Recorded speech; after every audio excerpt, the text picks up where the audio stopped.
अस्सलाम वालेकुम to everyone. कैसे हैं आप सब लोग। आजकल हम अपनी सीरीज़ कर रहे हैं वैल्यूज़ के ऊपर। इससे पहले मैंने 3 वीडियोस बनाई जिसमें हमने पर्सनल वैल्यूज़ पर बात की, सोशल वैल्यूज़ पर बात की और साथ साथ हमने अपनी फैमिली वैल्यूज़ के ऊपर बात की। आज हमारी इस सीरीज़ का पार्ट 4 है जिसमें हम बात करेंगे प्रोफेशनल वैल्यूज़ के ऊपर। यानी आपने अपनी प्रोफेशनल लाइफ में कौन सी वैल्यूज़ अडॉप्ट करनी है जिससे आप अपनी प्रोफेशनल लाइफ को बेहतर बना सकते हैं। कुछ वैल्यूज़ हमने अपनी कॉलेज लाइफ से अडॉप्ट की होती हैं, यूनिवर्सिटी में भी हम जाके वही काम कर रहे होते हैं, जैसे टाइम पे कॉलेज या यूनिवर्सिटी ना पहुंचना, क्लास बंक कर देना, टीचर की डिसरिस्पेक्ट करना, चीटिंग करना पेपर में, प्रोजेक्ट टाइम पे सबमिट ना करना, एग्ज़ाम में लेट पहुंचना। अब ये वो वैल्यूज़ हैं जो हमें हमेशा अपनी एजुकेशनल लाइफ में नुकसान देती हैं। उसके बाद जब हम अपनी प्रोफेशनल लाइफ में कदम रखते हैं तो ये वैल्यूज़ हमारे साथ साथ चलती हुई हमारी प्रोफेशनल लाइफ में भी एंटर हो जाती हैं। वो कैसे कि हमें वक्त की पाबंदी का एहसास नहीं होता, हम वक्त की कदर नहीं करते, इसीलिए हम ऑफिस टाइम पे नहीं पहुंचते, इसीलिए हम अपने प्रोजेक्ट्स को हमेशा डेडलाइन पे जाके कंप्लीट करते हैं और बाज़ औक़ात तो वो डेडलाइन भी क्रॉस कर देते हैं और उसके बाद हम अपने बॉस के लिए नेगेटिव हो जाते हैं कि वो मुझे बहुत लुक डाउन करते हैं और मेरी रिस्पेक्ट नहीं करते और मुझे सबके सामने कुछ ना कुछ कह देते हैं। ये शिकायतें हमारे दिल में इसीलिए पैदा होती हैं क्योंकि हमने अपनी रिस्पेक्ट नहीं की होती, हमने अपनी कोई वैल्यूज़ मेंटेन नहीं रखी होती। सबसे पहली बात तो ये कि हमने डिफ़ाइन ही नहीं की होती। अगर आपकी वैल्यूज़ डिफ़ाइन नहीं है तो आप अपनी प्रोफेशनल लाइफ में ग्रो कैसे कर सकते हैं? It's impossible. और अल्लाह ताला ने तो आपको ग्रो करने के लिए भेजा है इस दुनिया में। अगर आप सुस्त, काहिल और निकम्मेपन से बैठे हुए तो आप अपनी वैल्यूज़ को कैसे अपनी ज़िंदगी में लेकर आएंगे?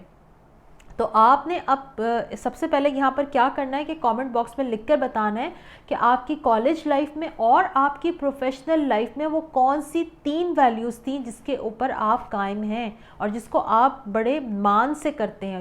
ये आपकी पॉजिटिव वैल्यूज़ हैं।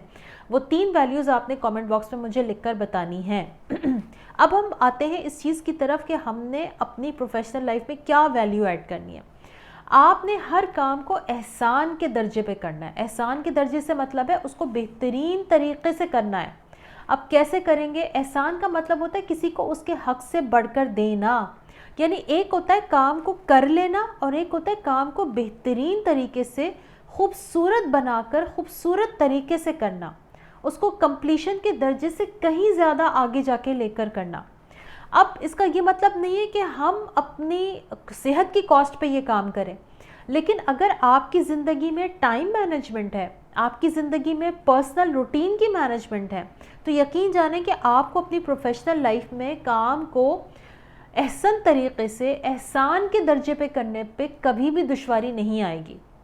आप हमेशा टाइमली पहुंचेंगे, आप प्रोजेक्ट्स को टाइमली सबमिट करेंगे, काम को बेहतर तरीके से करेंगे, आपका मूड अच्छा होगा, आपके पास एक विज़न होगा, उस विज़न को आप लुकअप कर रहे होंगे और आप उस विज़न की तरफ फोकस होकर चलेंगे।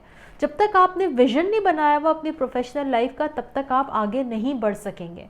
तो आपने इन 2 वैल्यूज़ को अपनी ज़िंदगी में शामिल करना है प्रोफेशनली। सबसे पहले आपने अपना विज़न बनाना है, ये मेरा विज़न है, मैंने इस विज़न तक जाना है। दूसरा ये कि मैंने अपने काम को एहसान के दर्जे पे करना है। जब विज़न होगा तो काम एहसान के दर्जे तक खुद ब खुद चल कर जाएगा, खुद ब खुद वो चेंज हो जाएगा, वो सारे डायनामिक्स चेंज हो जाएंगे, आपकी पूरी पर्सनालिटी चेंज हो जाएगी।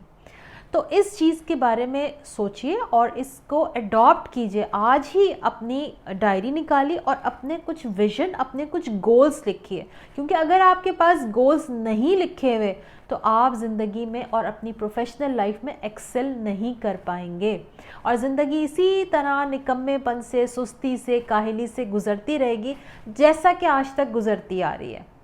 तो याद रखिए, my all beautiful listeners, हमेशा याद रखिए कि अपने आप को ग्रो करते रहिए। जब आप ग्रो करते रहेंगे तो आपके अंदर एक ताजगी होगी, आप खुश रहेंगे, आप मुतमईन रहेंगे, आपका चेहरा खिला खिला रहेगा। तो उम्मीद करती हूँ कि आज की इस बात ने यकीनन आपको बड़ा एनर्जेटिक किया होगा और आप आज ही अपनी डायरी निकालेंगे, अपने गोल्स लिखेंगे, अपने विजन्स लिखेंगे, ताकि आप अपने काम को ऐसे तरीके से अंजाम दे सकें। अपना बहुत सारा ख्याल रखिए। अल्लाह हाफिज़।